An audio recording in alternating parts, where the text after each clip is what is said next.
Okay, so moving on to page 23 here, we have Mozart's 5 names.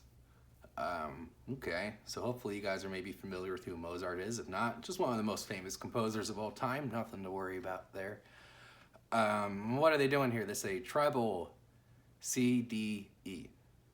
Okay, so we're getting these notes up here. Not to be confused with our middle C, D, and E. So these are higher up on the staff. So we gotta look out for that and know that. Yeah, C, D, E can be played a lot of places,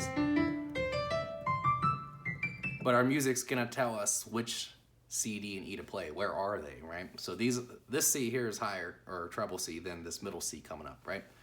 So that means at some point we're gonna have to catch these higher notes. So let's take a look at this piece and see what's going on. It's looking like it's just starting in C position. Yeah, for a while. But then we can see at the end of measure, or the second line, measure 8, says prepare left hand. Okay, prepare for what? Oh, we're moving it. So we have a circled 3, so we're gonna change position there. But I'm not seeing any more circled numbers in the left hand, so maybe we're just hanging out there the rest of the piece. Yeah, then there's nothing going on in the left hand for the last line and a half. Okay, then I'm seeing a circled 2 in the right hand on measure 15, 16, measure 18. And so that means we're gonna move up into that new position we're talking about. So the whole song we're hanging out in this C position, then we're gonna move up to that one for the very end of the song. And then they also have a couple other notations here.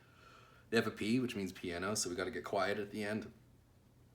And it says slowing down. So we're gonna decrease our tempo as it goes. So this is kind of the train rolling into the station thing, right? You get quieter as you wrap it up and slow down a little bit too. Any other things I'm seeing? We're starting off mezzo forte, and then we get a forte here near the end. So we're starting medium loud, then we're getting kind of loud towards the end, then we're gonna get quiet and trail off at the very, very end there. I think that's about it. Let's check this one out. We'll run it. Oh, let's see what this left hand's doing actually before I jump into it. So we were in a C position down here. Then measure 9 says 3 on A. So we need to scooch up to here. Okay, well, if you just did the previous one in this book, C's Rock, it made us do this same kind of thing, except we started up here and moved down, then came back up. This one's gonna start us down here, and then we gotta move up into that position. Still a 5-finger position though, we're not reaching around or doing anything crazy there. All right, then at the very end, we're going from here up into that, which I already mentioned. So, all right, let's run it. Now we're gonna run it. So we'll go nice and slow here, make sure everything's good. 1, 2, 3, 4. 1, 2, 3, 4. 1, 2, 3, 4. 2, 3, 4. 1, 2, 3,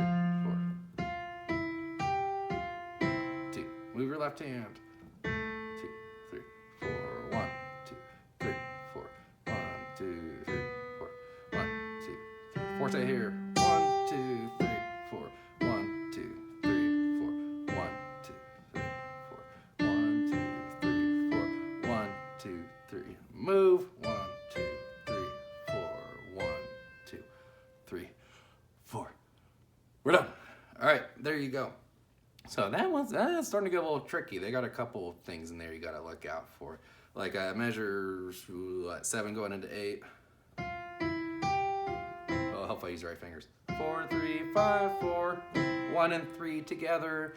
So be ready for that. Try to keep that 1 and 3 nice and clean and not, getting spliced that way. That can be a little trickier than it looks. And then just getting this right hand moved in time. You don't have a lot of time to do that at the end. So you might have noticed I said move during the rest. So yeah, that's when we're gonna move that position. We got exactly 1 rest to get our hand up where it needs to be. So be a little careful there. 1, 2, 3, move. Yeah, so they might have to practice that shift to get that down, but C position here, up into that one. So, all right, I think I talked enough about this one. Let's see what's coming up next.